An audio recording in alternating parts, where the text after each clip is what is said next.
So, Veronica, let's talk about the Story Shift project and why we started it. How would you explain it in a few words? Well, I would describe it as a safe space for women to explore the stories we tell ourselves and shift those that are not doing as much good. hmm That sounds just right to me. I would add a few words about why we put the concept of a story forward. Oh, we make meaning of the world and our lives through stories, right? What or who is good or bad, safe or dangerous, kind or evil, how to survive in this world, how to succeed, what will happen if we do X. And our mind is making predictions all the time, nonstop. And it's always collecting kind of a library of stories to make our predictions more efficient.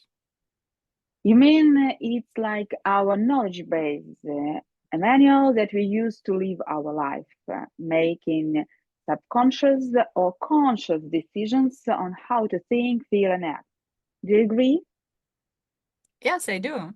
I do. And I would add that knowing the main stories that we have in our mental library, we can gain more control over our lives. Because as soon as we become aware of a certain plot, let's call it script, plan, narrative, that leads us to certain actions, we can shift it to a better and happier ending and better actions as a result. We may be living this hidden narrative daily, but still have no idea that we're following this script because it stays unconscious, as if it's written in invisible ink, right?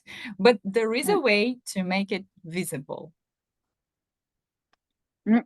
That's what we help women to do, get more control over the things they can control. A Mhm. little bit confusing. No, I sounds great to me. Makes total sense. Um, let's maybe tell a story to give an example. I have a client's story that she let me share with others. A woman, middle aged, was dealing with anxiety that made her deny a good work proposal several times because she was worried she wouldn't be good enough. She also felt she was responsible for her husband's negative emotions, just by default. She thought it was she who caused it. She sabotaged studying new skills and doing sports over and over again. So she started and stopped and again and again. And she had emotional overeating disorder. During our work, we discovered one loud, clear motive that she didn't notice before, which sounded I do not have inner mental pillar or internal support. So I'm not strong enough for challenging things, and I won't survive on my own. We explored this story step by step through somatic, emotional, and cognitive work. And after a few weeks, she said that her anxiety levels dropped twice. She started a new challenging education, and she saw a clear border between her emotional state and her husband's and stopped taking responsibility for his emotions. She also lost some weight. She stopped missing sports and having uncontrollable cravings, which was a great side effect of our work. Mm. And the client claims she had these results. She started noticing that results as soon as she realized that she had this programming, this story. Listen, such an interesting transformation through story shift.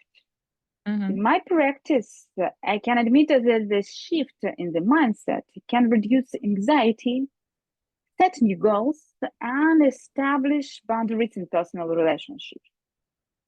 So, as we Mhm. can see, this case emphasizes the importance of identifying and reframing the foundational stories we tell ourselves. When we become aware of these narratives, we gain the power to change them, opening up new possibilities for growth and resilience.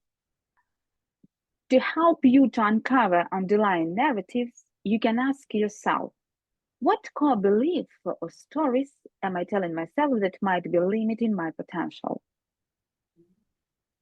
Mhm. This is a great question. And also, this is deep work. So, if you feel stuck or you feel you need help with it, just reach out. We're here to help you.